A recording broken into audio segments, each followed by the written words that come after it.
ভিডিওটি যদি আপনার ভালো লেগে থাকে তাহলে অবশ্যই একটি লাইক দিয়ে আমাকে উৎসাহ দিবেন। এখনো যদি আমার অনন্য ডায়েরি চ্যানেলটি সাবস্ক্রাইব না করে থাকেন তাহলে এখনই সাবস্ক্রাইব করে পাশের বেল আইকনটি অন করে রাখুন। তুই ডেইলি সকাল 10টার আগে এইখানে এসে বসে থাকিস কেন রিদি? এলাকার মানুষ যেতে আসতে দেখতে পায় তোকে। কথাটি বলে পাশের প্লাস্টিকের ছোট টি টেবিলে নাস্তার ট্রে রাখলেন সুলতানা বেগম। ইয়ারফোন কান থেকে সরিয়ে রিদি মুচকি হাসিটা আড়াল করে বলল, সকালের রোদ গায়ে লাগাতে বসি আম্মু। সকালের রোদে অনেক উপকার আছে, ভিটামিন ডি পাওয়া যায়। তোদের এখনকার মাইয়াদের আরো কত ঢং বাইর হবে। বলে সুলতানা বেগম চলে গেলেন। পিছু থেকে মুখ ভেঙচি করে চায়ের কাপ হাতে নিয়ে চুমুক দিল রিদি। মোবাইলে তাকিয়ে দেখে নিল ঘড়িতে এখন 9:40। এখনই মানুষটা চলে আসবে। রিদি বসে আছে দোতলার বারান্দাটায়। জায়গাটা অনেক আঁটোসাঁটো। সে রোজ চেয়ার নিয়ে এসে বসে পাশের ছোট্ট একটি প্লাস্টিকের টেবিলেই বই রাখে, যেন রোদে বসে পড়তে এসেছে সে। বারান্দার দুই পাশে দুইটা টবে ফুল গাছ আছে, সাদা ফুলও ফুটেছে। বারান্দার উত্তর পাশ ঘেঁষে গ্রিলের কাছে এসে থেমেছে পেঁপে গাছ। পেঁপের ফলটা সে খুব একটা পছন্দ করে না, তবে এই গাছটির জন্যই চড়ুই পাখির কিচিরমিচির শব্দ শোনা যায় ভোরবেলায়। তখন ভীষণ ভালো লাগে হৃদির।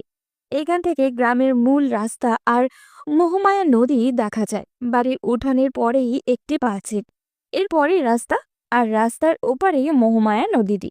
সে যেহেতু দোতলার বারান্দায় বসে আছে, তাই এখান থেকে দেখা যায় সবকিছু। এই রাস্তাটি এসেছে তাদের উপজেলা শহর মহুগঞ্জ থেকে। নদীর নামেই এই নামকরণ করা হয়েছে। সে দাদার থেকে শুনেছিল মহুগঞ্জ শহরটি নদীর পাড়ে হয়েছে কারণ নদীপথে আগে বাণিজ্য হতো। ঘড়িতে ঠিক 9:49 হৃদি দেখতে পেল মানুষটিকে। সাদা শার্ট ইন করে পরা, হাতা গোটানো, লম্বা কালো চুল, মুখে খোঁচা খোঁচা দাড়ি, চোখে যেন একরকম বিষণ্ণতা অথচ দৃঢ়তার ছাপ। হৃদয়ের হৃদস্পন্দন বেড়ে যাচ্ছে ক্রমশ। মানুষটা কেমন যেন অন্যরকম। আজকাল দেখলেই মনটা কেমন ভালো হয়ে যাচ্ছে। কেন এমন হয় হৃদি জানে না, শুধু জানে ওনার ব্যক্তিত্বের কথা বলার ধরন সবকিছু ভীষণভাবে মুগ্ধ করে হৃদিকে। তিনি বাড়ির ঠিক সামনে চলে এসেছে, ধীরে ধীরে হেঁটে চলে যাচ্ছেন। হৃদি হিপনোটাইজ হয়ে তাকিয়ে থেকে বসা থেকে কখন যে দাঁড়িয়ে গ্রিলের কাছে চলে গেল টেরই পেল না সে। যতক্ষণ দেখা যায় অহন স্যারকে, ততক্ষণ তাকিয়েই রইল মোহবৃষ্টি হয়ে। ক্ষীণকাল পর দীর্ঘশ্বাস ছেড়ে আবারও চেয়ারে বসে যায় সে। নিজের নাজুক অবস্থা যেন বুঝতে পারছে হৃদি। দিনকে দিন ভীষণভাবে মানুষটির প্রতি ঝুঁকে যাচ্ছে সে। এই ঝুঁকে যাওয়া, এই আগ্রহ, এই ভালো লাগার নাম কি সে কি দেবে? ভালোবাসা? কিন্তু তা কিভাবে সম্ভব? তার পরিবার কি মানবে? এই সমাজ কি মানবে?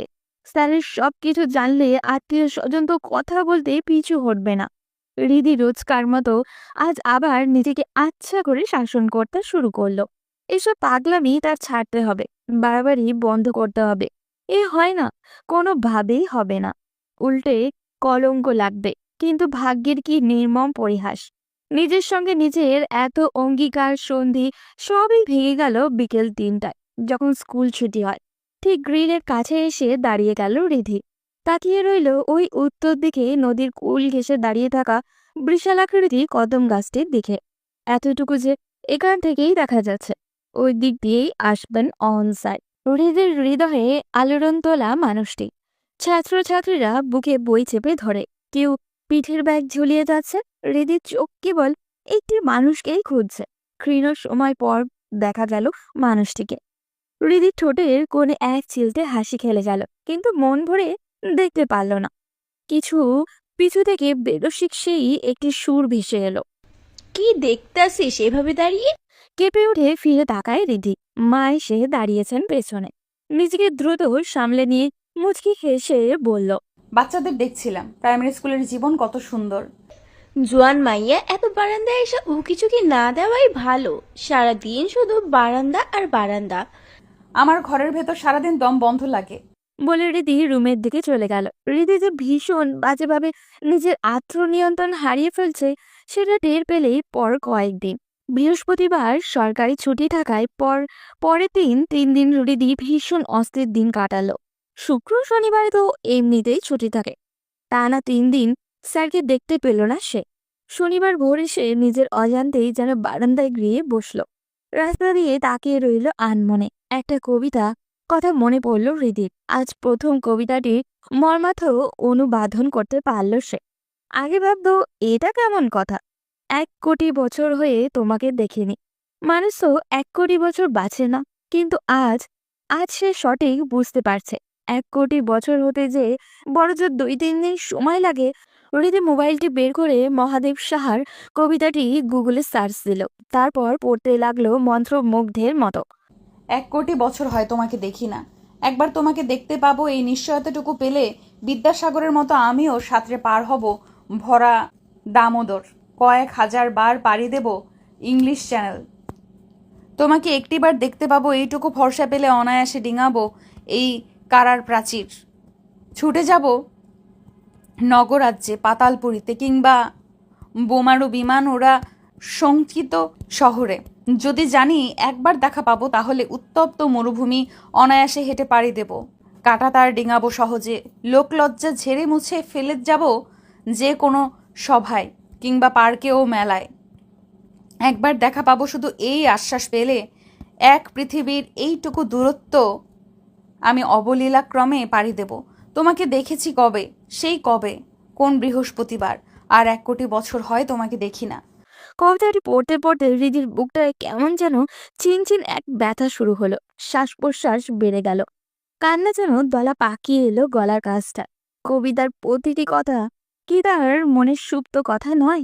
হৃদি ক্ষণে ক্ষণে অস্থির হয়ে উঠল, যেন এখনই পাখির মতো উড়ে চলে যেতে ইচ্ছা করছে মানুষটির বাড়ির চালে, বারান্দায়, জানলার পাশটায়। তারপর নয়ন ভরে দেখবে ওকে। কিন্তু পরের দিন আবারই নিজের ভার্সিটি যেতে হলো তাকে। জরুরি ক্লাস ছিল, তবে পুরো ক্লাসেই মনোযোগ নেই। বান্ধবীদের সকল কথা, রসিকতা কিছুই যেন মাথায় ঢুকছে না ওর। সবই যেন সমাবেশের কিংবা ব্যস্ত মাছের বাজারের কথাবার্তাগুলো, যেগুলো কানের পাশ দিয়ে চলে যাবে। আলাদা করে গুরুত্ব দিতে হবে না। হৃদির দুপুরের দিকে মনে হলো আজ ভার্সিটিতে না এলে কি এমন হতো। মানুষটা স্কুলে গিয়েছে, সে বারান্দায় বসে থাকলেই তো দেখতেই পেত, কিংবা এখন চলে গেলেও তো স্কুল ছুটির পর দেখতেও পাবে। কিন্তু না, হৃদির ভেতরে কেউ যেন প্রচন্ড জেদ করেছে। ক্লাসেও আজ পাঠিয়েছে সে। তার কথা হলো, একজন মানুষের জন্য তুই ক্লাস বাদ দিবি কেন? তোর মা বাপ কি এই জন্য জন্ম দিয়েছে যে পড়ালেখা বাদ দিয়ে আর না ছেলেকে দেখতে হবে? এখন পুনরায় ভেতর থেকে বলছে, সে তোর কে হয়, জামাই লাগে? তুই কেন অর্ধেক ক্লাস করে বাসায় দৌড়াবি তাকে দেখার জন্য? হৃদি প্ররোচিত হয়ে ক্লাসে মনোযোগ দিল। ক্লাস শেষে বিকেলে ফিরল সে। ভার্সিটিটা দূরে বলেই আস্তে আস্তে প্রায় 4টে। সে রিক্সা নিয়েই ফিরছিল। অমল স্যারের বাড়ির ঠিক সামনে এসে কি যে হলো হৃদির, তা ভেতর চেয়ে সেই যুক্তিবাদী সত্তা বাজেভাবে হেরে গেল। কবিতার সেই লাইনের মতো অন্য সত্তা যেন বলে উঠল, একবার তোমাকে দেখতেই পাবো এই নিশ্চয়তাটুকুই পেল। ভাড়া চুকিয়ে রিক্সা থেকে নেমে গেল রিধি। মোবাইলের সেলফি ক্যামেরাটা খুবই সচেতনভাবে নিজেকে দেখে নিল সে। পিঠে বইয়ের ব্যাগ, পরনে ব্লু কালারের বোরখা আর মাথায় স্কার্ফ। সে অহন স্যারের বাড়ির রাস্তা দিয়ে ঢুকলো। বাড়িটি খুবই শান্ত এবং নীরব। বাঁদিকে পুকুরঘাট, রাস্তার 2 পাশে নানান প্রজাতির গাছ। উঠানের এক পাশে বাগান, বাহারি ফুল ফুটে আছে সেখানে। দেখলেই মনে হয় একজন রুচিশীল মানুষের বাড়ি এটা। বারান্দায় একটা চেয়ারে বসা ছিলেন সাজেদা বেগম। বয়স্ক অসুস্থ মানুষ তিনি। তার দিকে আগ্রহী চোখে তাকিয়ে আছেন। গ্রিলটা খুলে সালাম দিয়ে ভালো মন্দ জিজ্ঞাসা করল সে। সঙ্গে সঙ্গে পাশের রুম থেকে বের হয়ে এলেন অহন স্যার। কিছুক্ষণের জন্য সবকিছু ভুলে মানুষটির দিকে তাকিয়ে রইল রিধি। একটা ট্রাউজার আর পাতলা গেঞ্জি পরনে, লম্বা চুলগুলো খানিক এলোমেলো। সাজেদা বেগম তার পরিচয় জিজ্ঞাসা করার আগেই অহন স্যার বললেন, আরে রিদি যে, কি মনে করে এদিকে বসো। রিদি নাকি? আমি তো চিনতেই পারি নাই, বড় হইয়া গেছে মাইয়াটা। রিধি লাজুক হাসে বলল, আসলে জলের তেষ্টা পেয়েছিল, তাই ভাবলাম পানি খেয়ে যাই, আর আন্টিকেও দেখে গেলাম। ভালো করছো, বাথরুমে যাইতে হইলেও যাও। স্কুল কলেজে যাইতে আসতে প্রস্রাব পাইলে লজ্জা পাইবা না, এগুলো লজ্জা শরমের কিছু না। রিধি সত্যি বাথরুমে গেল, যেন ওরা ভাবে শুধু পানি খেতে না, এটার জন্য এসেছে। কোনো সন্দেহ যেন না আসে। সে বাথরুমে গিয়ে আয়নায় খানিকক্ষণ নিজেকে দেখে বের হয়ে চলে এলো। বসলো এসে সাজেদা বেগমের সামনে চেয়ারে। অহন জগার গ্লাস নিয়ে এলো। হৃদি লাজুক হেসে বলল, স্যারকে কষ্ট দিচ্ছি এসে। এগুলো ব্যাপার না। বলে সে জল ঢেলে গ্লাস বাড়িয়ে দিয়ে বলল, না। অহন গ্লাস হাতে ঝুঁকে দাঁড়িয়ে আছে। হৃদি ও চুলের দিকে তাকালো। কালো কুচকুচে লম্বা চুলগুলো একেবারে তার নাকের কাছে চলে এসেছে। কেমন এক মিষ্টি ঘ্রাণ এলো তার নাকে। গ্লাসটি আনার জন্য হাত বাড়াতে গিয়ে বাঁধল বিপত্তি। কেউ যেন তার হাতটা ধরে আটকে আছে। মনে হচ্ছে গ্লাসটা আনার সময় যদি ওনার হাতের সঙ্গে স্পর্শ লেগে যায়। জলের তৃষ্ণা এবার সত্যিই পেল। গলা শুকিয়ে যেন কাঠ হয়ে গেল হৃদির। হাত বাড়িয়ে গ্লাসটাই ধরল সে। কি হলো রিদি, তুমি কাঁপাকাঁপি শুরু করলে কেন? হৃদির লজ্জায় এবার কান গরম হয়ে গেল। সে কোনো উত্তর না দিয়ে গ্লাস এনে এক চুমুকে সবটুকু জল খেয়ে ফিরিয়ে দিল গ্লাসটা। তুমি বসো, আমি চা বসিয়েছি। না স্যার, তা লাগবে না, আমি তাহলে যাচ্ছি। এই বসো মাইয়া, এত তাড়াহুড়োর কি হয়েছে? বসো, চা খাইয়ে যাও। মানে স্যার আমার জন্য চা জল দিয়ে আনবে? তোকে দিব? মেহমান আসলে চা জল দিবটাকে? সে যদি বিয়া শাদি না করে তাইলে সব তো তারই করণ লাগবো। অহন জগ আর গ্লাস নিয়ে তাড়াতাড়ি মায়ের সামনে থেকে বিদায় হয়ে গেল। সাজেদা বেগম মিট মিট করে হেসে বললেন, টাইট হইয়া বইসা আছে, সে বিয়া করবেই না। বাড়ির সব কাজ করে, এই যে উঠান সহ ঝাড়ু দেয়, সকালে রান্না বান্না করে খেয়ে স্কুলে যায়, আইসাও সেম। তারপরেও বিয়ার নাম নিব না। হৃদির কি বলা উচিত সে ঠিক বুঝতে পারছে না। সে অস্বস্তিতে আঙুল ফুটিয়ে বলল, ও স্যার একা একা সব কাজ করেন? হ, সব কাজ। ঘর থেকে বাইরই হয় না। নামাজও ঘরে পইড়া নেয়। মাঝে মধ্যে শুধু মাগরিবের নামাজ পড়তে বাইরে যায়। হৃদির হৃদয়ে যেন মমতার ঢেউ খেলে গেল। মনটা বলে উঠল। আহারে, মানুষটা মহিলাদের মতো কাজের জন্য বাড়িতেই সারাক্ষণ থাকতে হয়। সাজেদা বেগম ছেলেকে উদ্দেশ্য করে বললেন। অহন আমারে পানি দিয়া যা। অহন শুনতে পেল না। হৃদি আমতা আমতা করে বলল, পান সুপারি কোথায় বলুন আন্টি, আমি এনে দিচ্ছি। না না, তুমি বসো, ও আইনা দেবে। আচ্ছা, আমি ওনাকে বলছি গিয়ে। বলে হৃদি উঠে চলে গেল। বারান্দা ধরে এগিয়ে চুলোর আগুনের শব্দ শুনে রান্নাঘরে এলো। অহন চুলোর সামনে। পুরুষ মানুষকে রান্নাঘরে দেখলে কি যে বিশ্রী লাগে হৃদির। সে ক্ষীণ সময় দরজার সামনে দাঁড়িয়ে রইল। পিছে থেকে ওনাকে দেখতে ভীষণ ভালো লাগছে তার। তার থেকে কি খুব বেশি লম্বা উনি?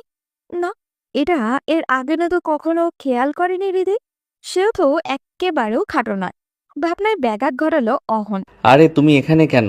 কোনো দরকার? হৃদি শুকনো ঢোক গিলে বলল, আন্টি পানের জন্য ডাকছেন আপনাকে। ও, সুপারি তো কাটা নেই, গিয়ে বলো আসছি। কাটা সুপারি আনলেই পারেন, আপনার জন্য সুবিধা হয়। হ্যাঁ, তা আনি, তবে গতদিন বাজারে গিয়ে কাটা সুপারি পাইনি।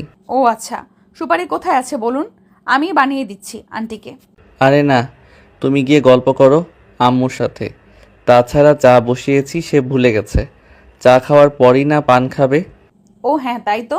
বলে হৃদি বারান্দায় গিয়ে আবারও ফিরিয়ে এসে বলল। তাও বলুন কোথায়, আমি বানিয়ে রাখলাম। অহন মুচকি হেসে বলল।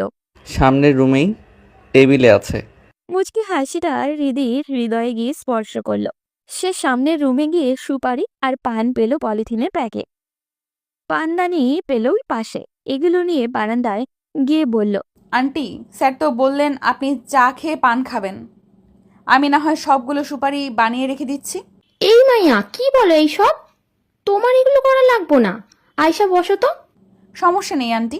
বানাইবেই যখন, তাইলে কিচেনের টেবিলটাই গিয়া আরামে চেয়ারে বইসা বানাইয়া না। যে আচ্ছা বলে চলে গেল হৃদি। চেয়ার টেনে বসে সুপারি বানাতে শুরু করলো। অহন তার দিকে তাকিয়ে বলল, চা কি এখানেই খাবে তুমি?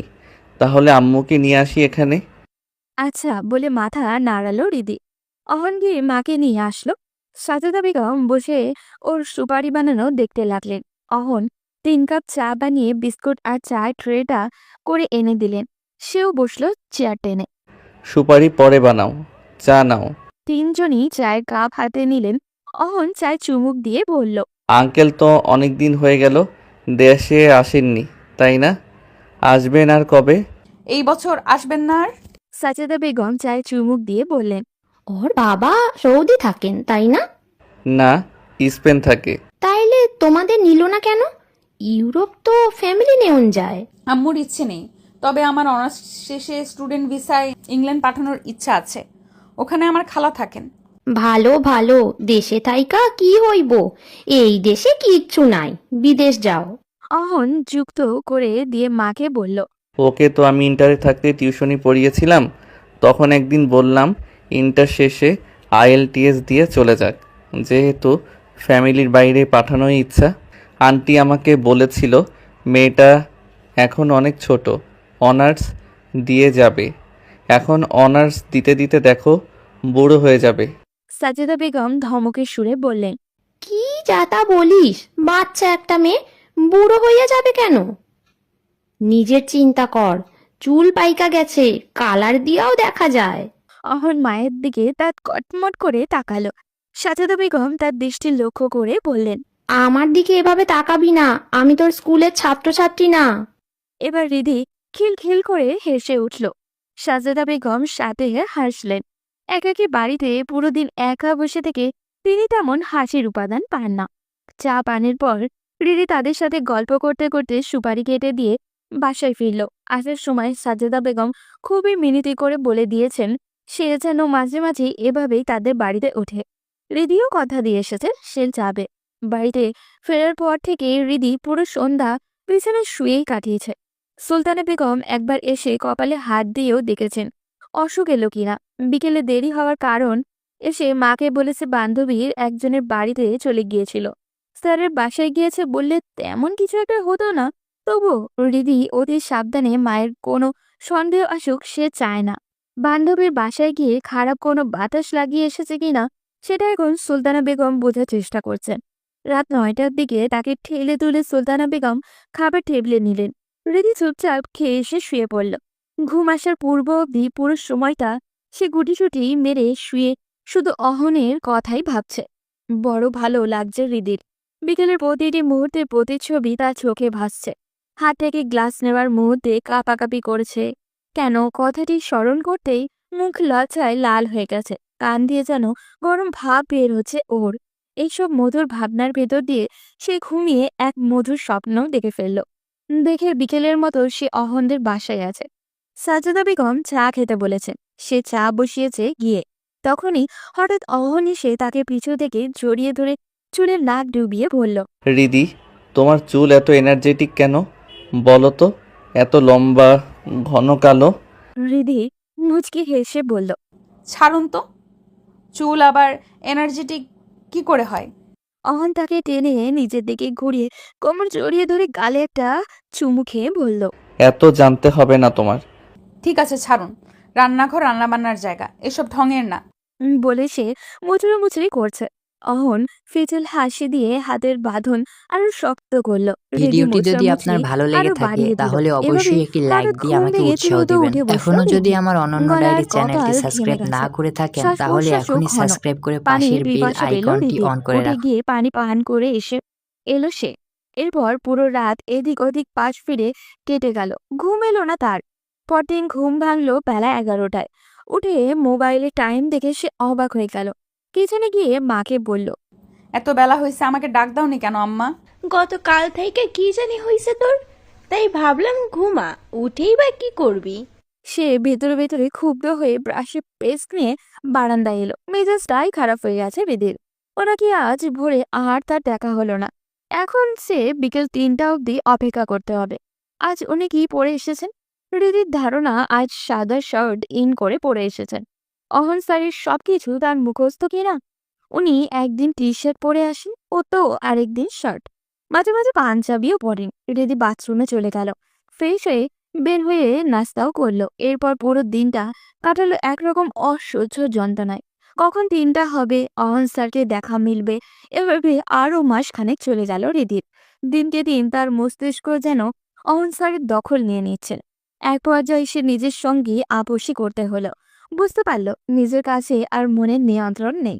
সে ভীষণ বাজেভাবে এই মানুষটির প্রেমে পড়ে গেছে। তার ব্যক্তিত্বের গম্ভীর ভয়েসের সৌন্দর্যের ঠিক করলো একদিন গিয়ে অহন স্যারের সামনে দাঁড়াবে সে। নিজের ভালো লাগার কথা দুম করেই বলে দেবে। পরে যা হবে দেখা যাবে। পরের দিনই প্রকৃতি তার প্রতি সহায় হলো। সকাল 9:40-এ আকস্মিক বৃষ্টি নেমেছে। হৃদি তখন বারান্দার চেয়ারে বসে অহন স্যারেরই অপেক্ষায়। হঠাৎ বহু দূরে মানুষটিকে দেখতে পেল। বৃষ্টিতে ভিজে দ্রুত আসছেন তিনি। প্রথমে হাসিও পেল ওর, কিন্তু পরক্ষণে দ্রুত মায়ের রুমে গিয়ে বলল, বারান্দা থেকে দেখেছি অহন স্যার বৃষ্টিতে ভিজে দৌড়ে আসছেন।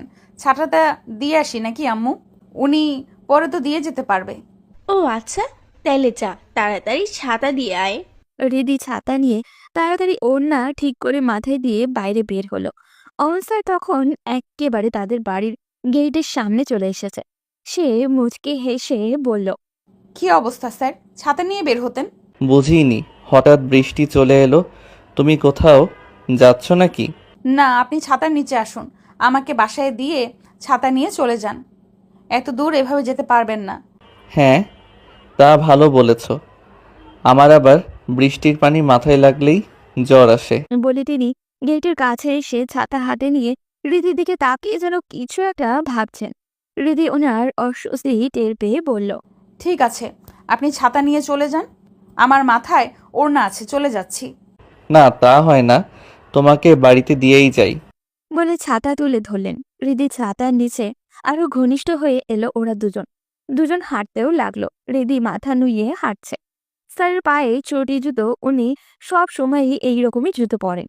পায়ে জুতার ফিতায় সাদা দাগ পড়ে যায়। খুবই ধীর গতিতে হাঁটছেন তিনি। হয়তো জুতো থেকে কাদা পানি পিঠের দিকে উঠে যাবে, তাই হৃদি মনে মনে ভাবছে এখন কি তার সেই কথাটা বলার কি উপযুক্ত সময়।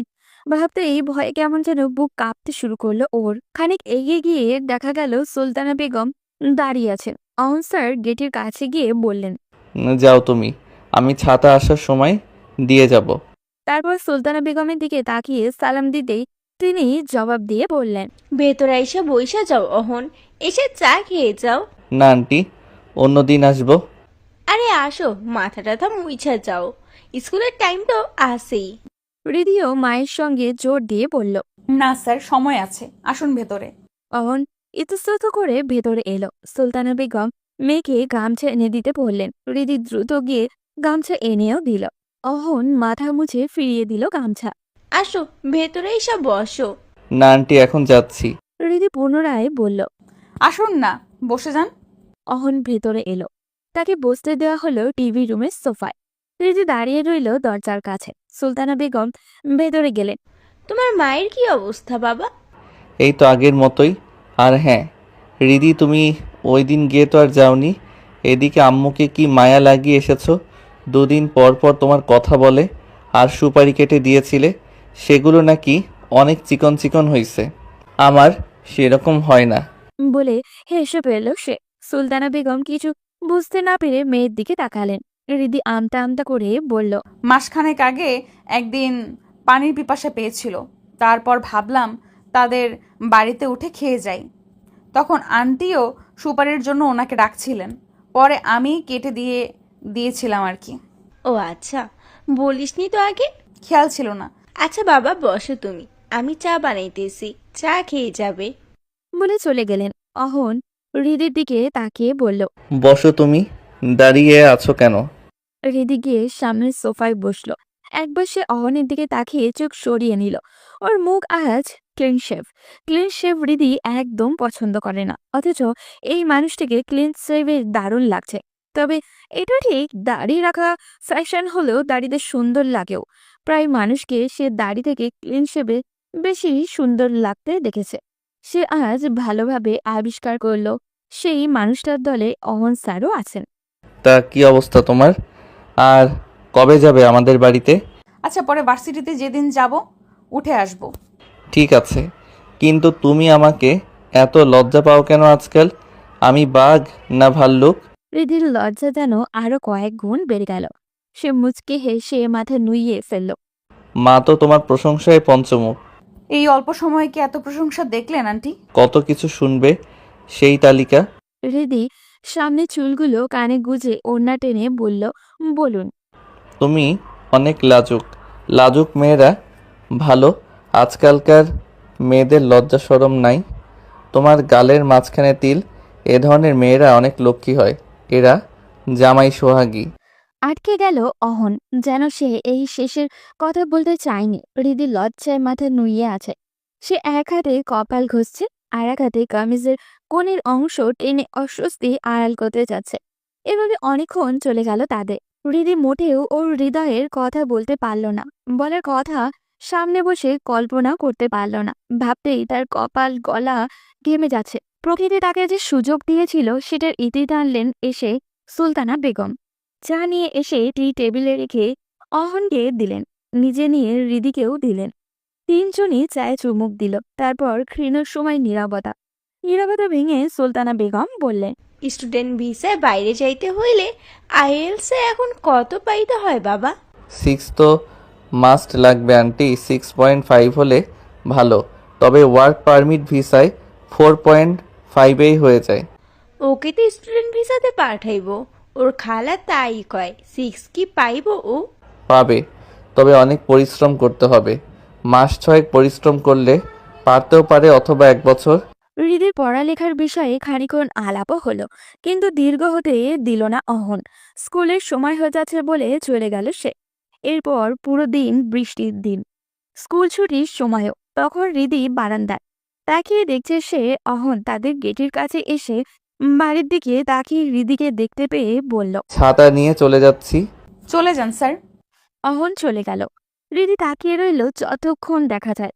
পরে 2 দিন শুক্র ও শনিবার ছুটির দিন। হৃদির 2 দিন ভেবে আরো দৃঢ়ভাবে সিদ্ধান্ত নিল যে যেভাবেই হোক স্যারকে সে মনের কথাটি বলবেই। প্রায় 3-4 বছর থেকে সে একা একা পড়ছে। এভাবে আর কতদিন সে যে দ্বিধায় পড়ছে, যে সমাজ আর পরিবারকে ভয় পেয়ে আসছে।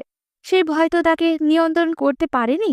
রোজই তো একটু একটু করে আরো বেশি ভালোবেসে ফেলেছে মানুষটিকে। এবার মনের কথাটি তাকে বলে দিতেই হবে। তারপর স্যার রাজি হতে পারে, স্যারই সুন্দর কোনো সমাধান বের করতে পারবেন। কিন্তু কিভাবে বলবে ও? সামনে গেলে তো সব কথাই বলতে পারে না। ফোনে বলা যায়, হোয়াটসঅ্যাপে মেসেজ দেওয়া যায়, কিন্তু এভাবে স্যারের প্রতিক্রিয়া কি হবে বোঝা মুশকিল। হতে পারে রেগে গিয়ে মেসেজ এনে মাকে দেখিয়ে দিল। কথাগুলো তাকে সামনাসামনিই বলতে হবে, এটাই ভালো হবে। সে ঠিক করলো রবিবারে ক্লাস শেষে তাদের বাড়িতে যাবে এবং সেখানে স্যারকে কথাগুলো বলবে। পরক্ষণেই আবার মনে হলো সে হয়তো তখন গুছিয়ে বলতে পারবে না, সময় পাবে না। সেক্ষেত্রে কিছু কথা বলে যদি দেখে ওনার প্রতিক্রিয়া ইতিবাচক, তাহলে চিরকুটে বিস্তারিত আছে বলেও দিয়ে আসতে পারবে। তাহলে কি একটা চিঠি লেখা ফেলা দরকার? সেখানে মনের সমস্ত কথা লেখা থাকবে। হৃদির কাছে এই বুদ্ধিটাই ভালো মনে হলো। রাত জেগে একটা চিঠি লিখে নিল হৃদি। অনেকগুলো কাগজ ছিঁড়ে ফেলার পরই এই চিঠিটা গ্রহণযোগ্য হয়েছে হৃদির কাছে। রবিবারে সে ভার্সিটিতে সুন্দর একটা লং ড্রেস পরে গেল, খানিকটা সাজুগুজু করলো নানান প্রসাধনী দিয়ে। ফেরার পথে 3:30টার দিকে অহনের বাড়িতে উঠল ও। অহন তখন স্কুল থেকে ফিরে তার রুমে আরাম করছে। সাজেদা বেগমও নিজের রুমে। সে ওনার রুমে গিয়ে সালাম দিতেই বিছানা থেকে উঠে বসলেন তিনি। আরে, হৃদি আসছো দেখতেছি। আসো, বসো। হৃদি বিছানায় গিয়ে বসলো। তখন সাজেদা বেগম জিজ্ঞাসা করলেন, তোমার মা কেমন আছেন? ভালোই আন্টি। সেদিন নাকি অহন তোমাদের বাসায় উঠছিল, ছাতা নিয়েও আসছে। ছাতা না নিয়ে যাওয়ার শিক্ষা হাড়ে হাড়ে টের পাইছে হারামজাদা। তা তুমি আসছো, অনেক খুশি হয়েছি। না স্যার, বললেন আসতে আরেকদিন, ভাবলাম ছাতাও নিয়ে গেলাম, আপনাকেও দেখা হয়ে যাবে। ভালো করছো, যাও তো দেখো কি করতেছে। চাটা বসাক। হৃদি খুশি হলো, এটাই তো চাচ্ছিল। সে স্যারের রুমের দরজায় এসে নক দিল। কে? আসো। হৃদি দরজা খুলে দেখে অহন ইয়ারফোন কানে গুজে কিছু দেখছে। ও, তুমি আসছো? আমি ভাবলাম পাশের বাড়ির কেউ। বলে সে উঠে বসলো। গেঞ্জি গায়েই ছিল, সেটার উপর টি শার্ট পরল। হ্যাঁ, ভাবলাম আন্টিকে রেখে যাব। ছাতা কিন্তু আমি দিয়ে এসেছি। ও, আমি ক্লাস থেকে এলাম এখন, আর ছাতার জন্য আসিনি। ভালো করেছো, বসো আম্মুর কাছে, চা বসাই। হৃদি শুকনো ঠোক গিল। এখনই তার কথাটি বলতে হবে, ভয় পেলেই চলবে না। বুক কাঁপছে হৃদি, তবুও সে ইতস্তত করে বলল, আরও একটা কাজে এসেছি, আপনাকে আমার কিছু কথা বলার আছে। অহন খানিক্ষণ ওর দিকে তাকিয়ে থেকে বলল, তাই নাকি? আচ্ছা বলো। এখানে বলা যাবে? কেউ শুনবে না? না, মায়ের রুম থেকে শোনা যায় না। রিদি আমতা আমতা করতে শুরু করলো। তার কপাল আর গলা ঘেমে গেছে। অন্যের আঁচল দিয়ে মুছে নিল সে। অহন তাড়া দিয়ে বলল, কি হলো, তোমাকে এত নার্ভাস লাগছে কেন? কি বলবে বলো। আমি আসলে মুখ দিয়ে আসছে না রিধির। সে অপারগ হয়ে বলল, আমার কাছে একটা কাগজ আছে, সব সেখানে লেখা আছে, আপনি পড়লেই হবে। পরে কল দিয়ে আমাকে উত্তরটা জানাবেন। অহন অবাক হয়ে তাকিয়ে থেকে বলল, চিঠি? বুঝলাম না, কি বলতে চাচ্ছ? আচ্ছা দাও, আমি দেখে পরে জানাবো। রিদি ব্যাগ থেকে চিঠিটা বের করেই বাড়িয়ে দিল। অহন পড়তে শুরু করেছিল। রিদির হৃস্পন্দন বাড়তে শুরু করলো। সেই সাথে সাথে বলল, আমি এখন যাচ্ছি, অন্যদিন আসবো। বলে অহনকে কোনো সুযোগ না দিয়ে উঠে সাজেদা বেগমের দরজার কাছে এসে বলল, আন্টি, আমার একটু এখনই যেতে হবে, আম্মু ফোন দিয়েছে। কি বলো? চা খাইয়া যাও মাইয়া, তোমার মাকে আমার কথা বলো। না আন্টি, অন্যদিন আসবো, এখন যেতে হবে। বলে কোনো মতে পালিয়ে এলো বাইরে। হৃদি চলে যাওয়ার পর অহন আর চিঠি পড়েনি। আসলে আজান দিয়েছে অনেক আগেই। তাই ভাবলো হৃদি যখন চলে গেছে তাহলে আর চা বসাতে হচ্ছে না। পুকুর থেকে অজু করে এসে নামাজ শেষে বালিশ নিচ থেকে পুনরায় চিঠি বের করলো। স্যার, আপনি এই চিঠি পড়ছেন মানে হলো আমার মুখে এই কথাগুলো বলতে ব্যর্থ হয়েছি। মেয়ে হয়ে জন্ম নিলে বোধ হয় এই একটা সমস্যা, সব কথা মুখ ফুটে বলা যায় না। আমিও কয়েক বছর থেকে পারিনি। আমি জানি না আপনি আমার কথাগুলো কিভাবে নেবেন, খারাপ মেয়েও ভাববেন কিনা এটা নিয়ে চিন্তা হয়।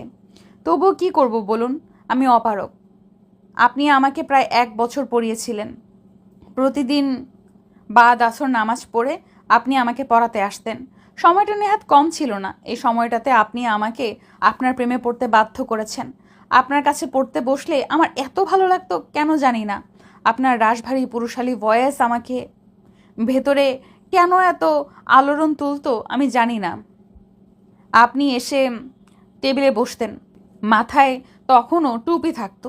টুপিটা খুলে টেবিলে রেখে চুলে আঙুল চালিয়ে ঠিক করতেন। এই দৃশ্যগুলো যে কি ভীষণ মিষ্টি আমি বোঝাতে পারবো না। আর আপনার চোখ এত বিষণ্ণ, যেন সে সাক্ষী দিত এই মানুষটিকে বাইরে থেকে যত ভালো মনে হচ্ছে, ভেতরে ঠিক ততটাই তার কষ্ট। আমার ভীষণ মন কেমন করতো, ইচ্ছা করতো আপনার কষ্টের ভার আমিও ভাগাভাগি করে নেই, আপনার একাকিত্বের সঙ্গী হয়ে যাই। আমি লুঙ্গি পরা পুরুষ মানুষদের পছন্দ করতাম না। আপনি মাঝে মাঝেই লুঙ্গি পরে চলে আসতেন পড়াতে। আমার তাতেও ভীষণ ভালো লাগতো দেখে, অন্যরকম ভালো লাগতো। আমি ইন্টার শেষ করলাম, ভালো রেজাল্ট করলাম আপনার ভালো গাইডের ফলে। এরপর আপনি পড়ানো বাদ দিয়ে দিলেন। আব্বা আম্মাও ভাবলেন এখন আর স্যার রাখার প্রয়োজন নেই, কিন্তু আমার মন মানে না। আমি রোজ আপনাকে দেখতে চাই, নয়ন ভরে দেখতে চাই। তাই 2 বেলা দোতলার বারান্দা দিয়ে আপনাকে একটু দেখবো বলে চাতক পাখির মতো অপেক্ষা করি। না দেখতে পেলে আমার কেমন তেষ্টা তেষ্টা পায়, যেন আপনি জল। আচ্ছা স্যার, আমার এই ভালো লাগার নাম কি বলবেন? এখন আমার কি করা উচিত বলবেন একটু? আমি আপনাকে ভালোবেসে ফেলেছি। আমি এত কিছু বুঝি না। আমি চাই সব সময় আপনাকে দেখতে, আপনার সঙ্গে থাকতে, আপনার একাকিত্বের সঙ্গী হতে। বাকিটা আপনার ইচ্ছা, আমাকে জানাবেন। ইতি আপনার প্রেমের ভিখারিণী। কাজী নজরুল ইসলামের গানের দাঁড়ালে দুয়ারে মোর কে তুমি ভিখারিণী, গাহিয়া সজল চোখে বেলা শেষের রাগিনী। এই ভিখারিণীর মতো আমিও আপনার দুয়ারে দাঁড়িয়েছি। পুরো চিঠি পড়ে অহনের শরীর ঘেমে গেল। সে এক গ্লাস জল খেয়ে ফ্যানের সুইচ টিপে বসলো বিছানায়। ওদিকে লজ্জা আর ভয় অস্থিরতায় তার মাথায় যেন কাজই করছে না। দ্রুত হেঁটে হেঁটেই বাসায় ফিরল হৃদি। পুরো সন্ধ্যায় হৃদির প্রচন্ড ভয় হচ্ছিল। একেবারে এক একটা চিন্তা মাথায় এসেছে। একবার মনে হচ্ছে আশ্চর্য, সে মেয়ে মানুষ এটা কি করে করলো? সে স্যার কি চিঠি দিয়েছে? কোনো বিপদে পড়তে যাচ্ছে না তো? ও কোনো বদনাম হয়ে যাবে না তো? এগুলো ভেবে হৃদির গালা বরাবর শুকিয়ে যাচ্ছে। এবার মনে হচ্ছে উনি এখনো কিছু জানাচ্ছেন না কেন। চিঠি পড়া তো কবেই শেষ। এইরকম নানান নেতিবাচক চিন্তায় তার সন্ধ্যা কেটে গেল। রাতের খাবার পর বিছানায় এসে মোবাইল হাতে নিয়ে গায়ের লোম দাঁড়িয়ে গেল ওর। মোবাইলের নোটিফিকেশনে দেখা যাচ্ছে অমন স্যারের মেসেজ। কাপা কাপা হাতে মেসেজ সেন্ড করলো সে। রিদি, আমার কথাগুলো মনোযোগ দিয়ে শোনো। তোমার চিঠি ইতোমধ্যে আমি ছিঁড়ে পুকুরে ফেলে দিয়েছি, যাতে ঘুণাক্ষরে কেউ এগুলোর ব্যাপারে কিছু জানতে না পারে। তুমি যা করছো ভাবছো সবই ভুল হচ্ছে, চরম লেভেলের ভুল। তোমার মা বাবা আমাকে বিশ্বাস করে তোমাকে পড়ানোর দায়িত্ব দিয়েছিলেন।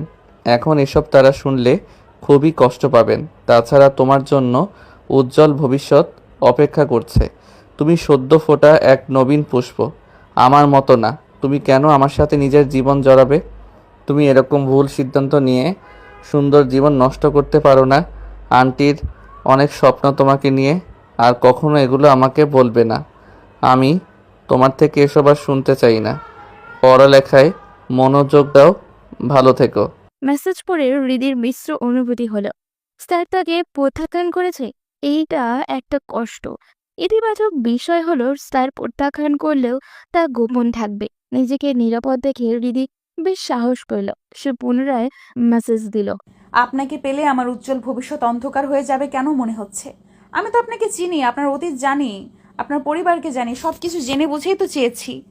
আপনার আমাকে পছন্দ না হলে ভিন্ন ব্যাপার, কিন্তু দয়া করে আমার ভবিষ্যতের কথা বলে ফিরিয়ে দিবেন না। আমি মনে করি আপনার সঙ্গে আমার ভবিষ্যৎ সুন্দর হবে। উপাস থেকে ক্ষীণ সময় পর মেসেজ এলো। এটা কি বলছো রিদি? তোমাকে পছন্দ হবে না কেন? তুমি যথেষ্ট সুন্দরী, নম্র ভদ্র একটি মেয়ে। তোমাকে অপছন্দ হবার কোনো কারণ নেই। কেন ফিরিয়ে দিচ্ছি সেটা নিজেই ভেবে দেখো। তুমি বাস্তবতা বুঝতে চেষ্টা করো। স্যারের মুখে নিজের সৌন্দর্যের প্রশংসা শুনে হৃদির মনটা ভালো হয়ে গেল। সে লাজুক হেসে মেসেজ দিল। আপনি বলুন বাস্তবতাটা কি? প্রথমত, তোমার পরিবার মানবে না। তাছাড়া আমার ব্যক্তিগত কারণও আছে। আমি আসলে প্রেম বা বিয়ে করতে আর আগ্রহী নই। আমার পরিবারের মানা না মানা পরে, আমার কাছে গুরুত্বপূর্ণ হচ্ছে আপনি আমাকে মানছেন কিনা। দেখো রিদি, আমি এত কথা বাড়াতে চাই না। আবারও বলছি, আমি কাউকে আর আমার জীবনে গ্রহণ করতে পারবো না। আমি আমার স্ত্রীর স্মৃতি নিয়েই এই জীবন কাটিয়ে দিতে চাই। তুমি ভালো থেকো। আমি আর এই বিষয়ে কথা বলতে চাই না। কথাটা শুনে হৃদি চুপ হয়ে গেল। এখন তোর কি বলা উচিত? মানুষটি কেন এখনো মৃত স্ত্রী নিয়ে পড়ে আছে? চলে গেছে, তাকে তো আর ফিরিয়ে আনা যাবে না। বিষয়টা স্পর্শকাতর, তাই খুব সাবধানে হৃদি মেসেজ দিল। দেখুন স্যার, আপনার স্ত্রী মারা গেছেন প্রায় 6 বছর। আপনি আমাকে পড়াতে যখন আসতেন তারও মনে হয় 2 বছর আগে। আমি আপনার প্রেমে যখন পড়েছি তখন আপনার জীবনে আর কোনো নারী নেই। তাহলে বলুন, আমার ভালো লাগায় কি কোনো ত্রুটি আছে? আমি সেটা বলছি না, তোমাকে দোষারোপ করছি না। আমি কেবল এমনি প্রেম বিয়ে এসবে আগ্রহী না। যদিও আপনার ব্যক্তিগত বিষয়, তবুও কিছু কথা বলতে চাচ্ছি স্যার। না, আর কোনো কথা নয়। ভালো থেকো। আর কোনো মেসেজ দিও না। আমি এসব আলাপ করতে অস্বস্তি বোধ করছি। হৃদি এবার থেমে গেল। খানিকটা ভয় পেয়ে গেল সে। হয়তো আর মেসেজ দিলে স্যার রেগে যাবেন। সে মোবাইল বালিশের পাশে রেখে চুপচাপ শুয়ে থেকে স্যারকে নিয়ে ভাবছে, একটা মানুষ এমন হয় কি করে? প্রায় 6 বছর আগে প্রসবকালীন জটিলতার কারণে তিনি স্ত্রীকে হারান। সেই স্ত্রীর স্মৃতি নিয়ে এখন এত কম বয়সী একজন পুরুষ মানুষ বসে থাকবে। কত পরিচিত স্ত্রী থাকার সত্ত্বেও পতিতালয়ে যায়, পরকীয়ায় জড়ায়, সোশ্যাল মিডিয়ায় অন্য নারীর ইনবক্সে মাখামাখি করে। আর ওনার তো স্ত্রী আর জীবিতই নেই। তবুও কেন তাকে ফিরিয়ে দিলেন? তার মতো সুন্দরী তরুণীকে পেয়েও কেন মৃত স্ত্রীকে নিয়ে পড়ে থাকবেন? তাহলে কি একজন বিবাহিত পুরুষকেও প্রভাবিত করার মতো রূপ নেই হৃদির?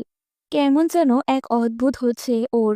মিশ্র অনুভূতি, সেটা রাগ না অভিমান কি জেদ বুঝতে পারছে না ও। সকাল 9:30।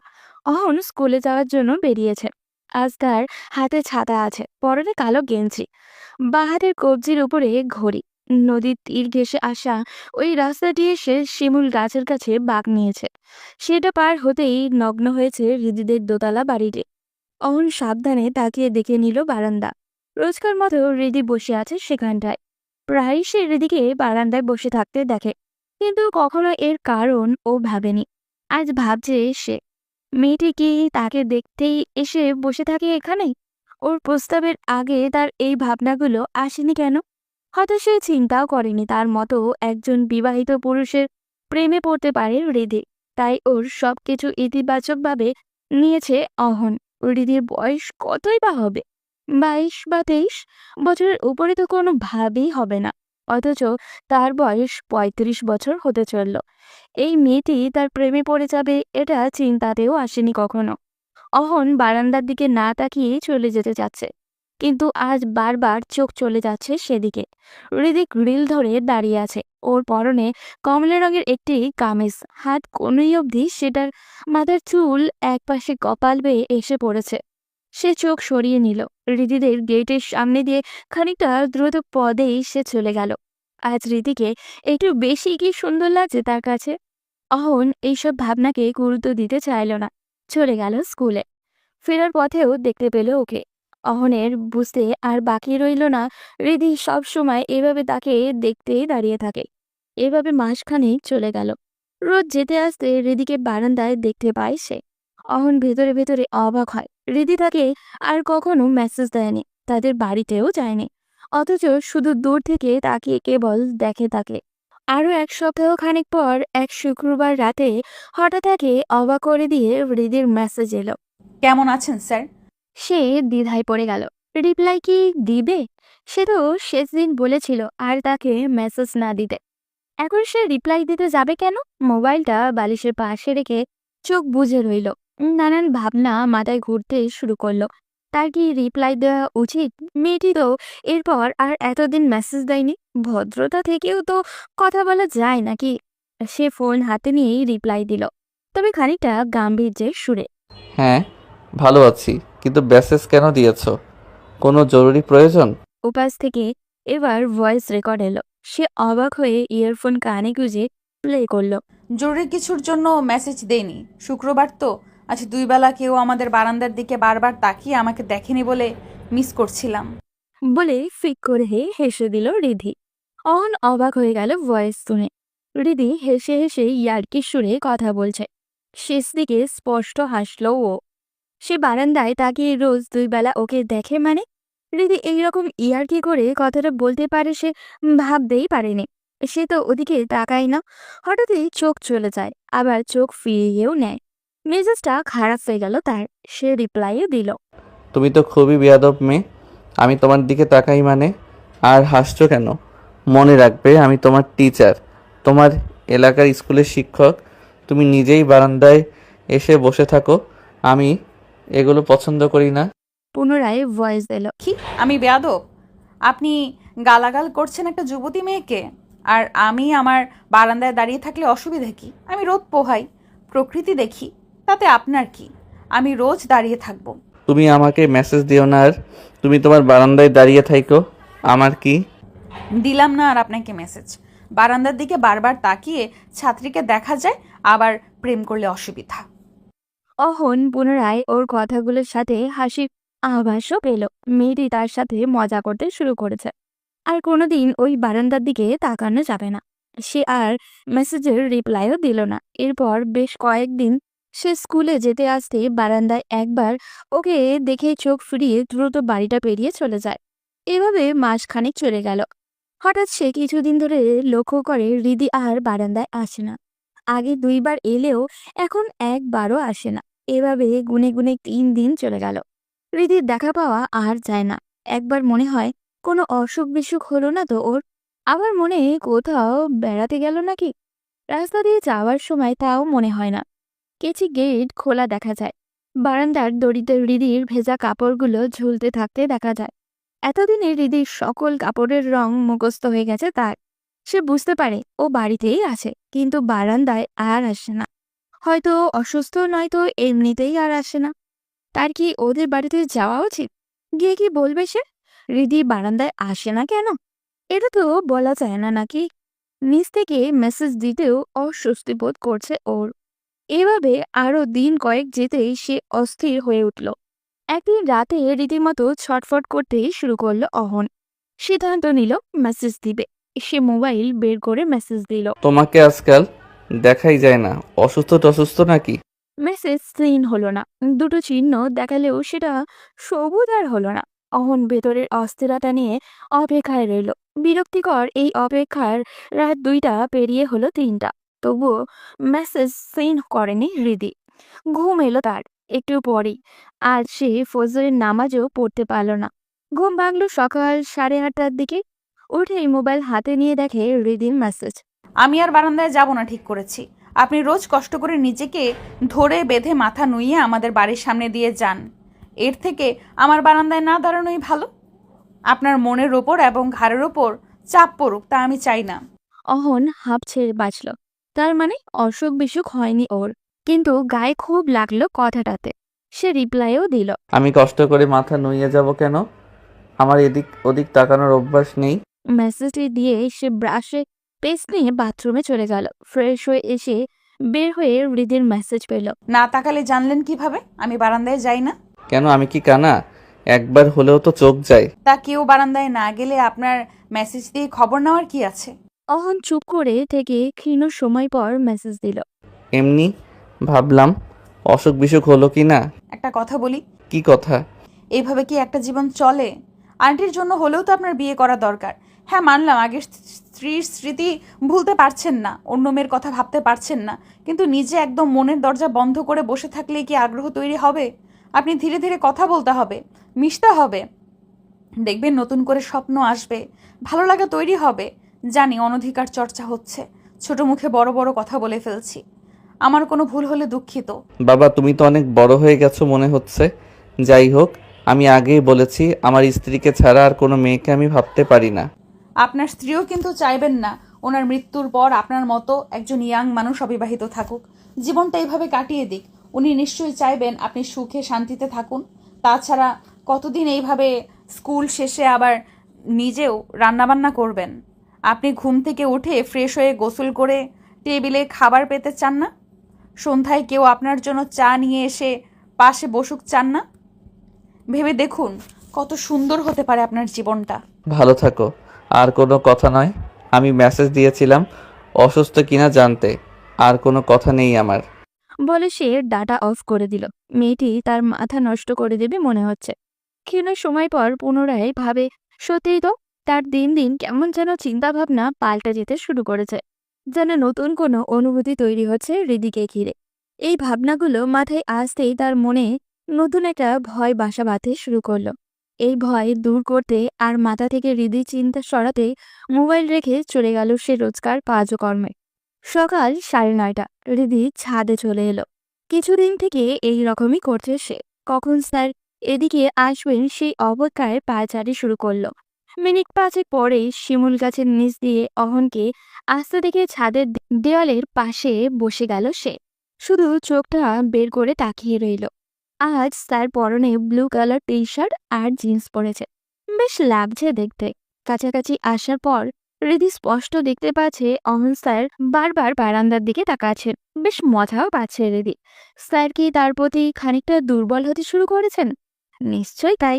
হৃদি অনুভব করতে পারে সেটা। মাঝে দুষ্টুমি চাপল ওর। হোয়াটসঅ্যাপে মেসেজ দিল সে।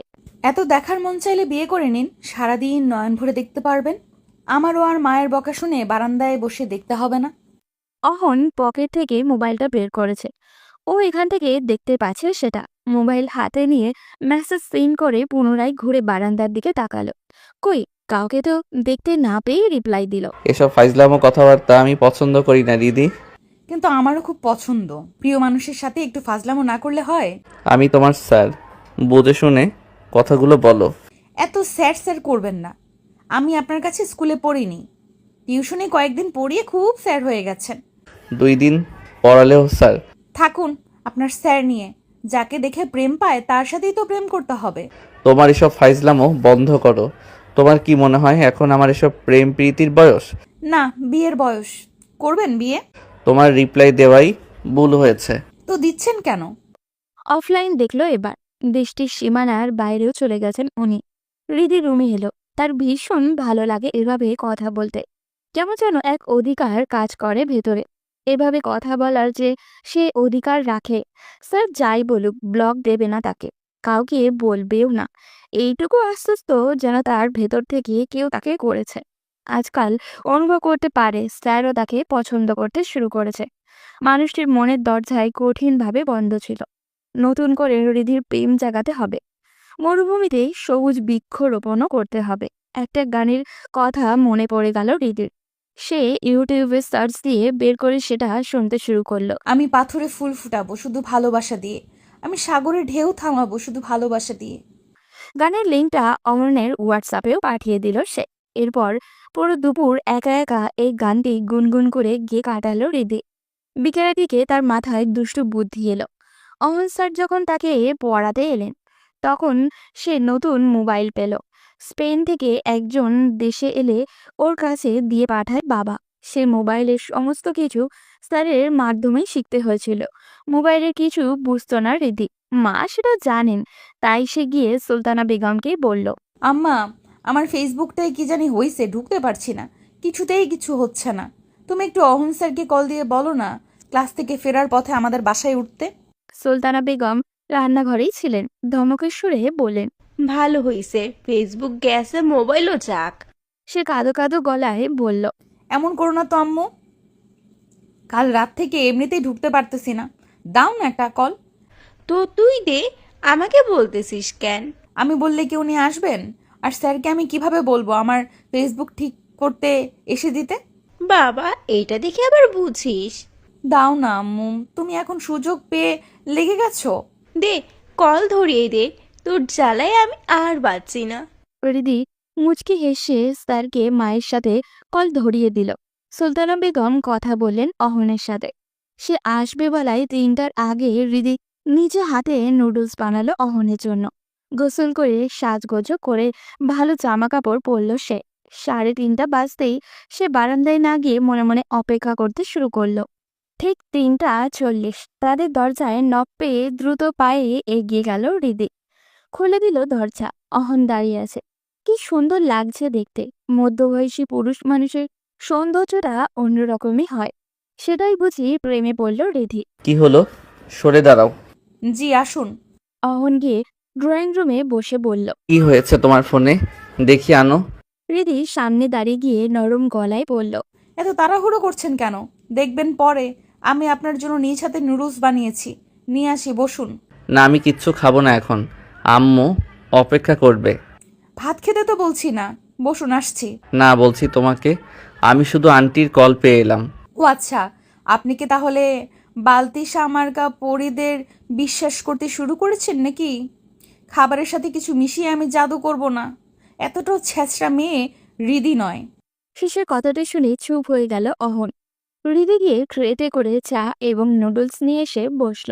সুলতানা বেগম শুয়েই পড়েছিলেন। তিনিও উঠে এসে ভালো মন্দ কথা বলে গেলেন।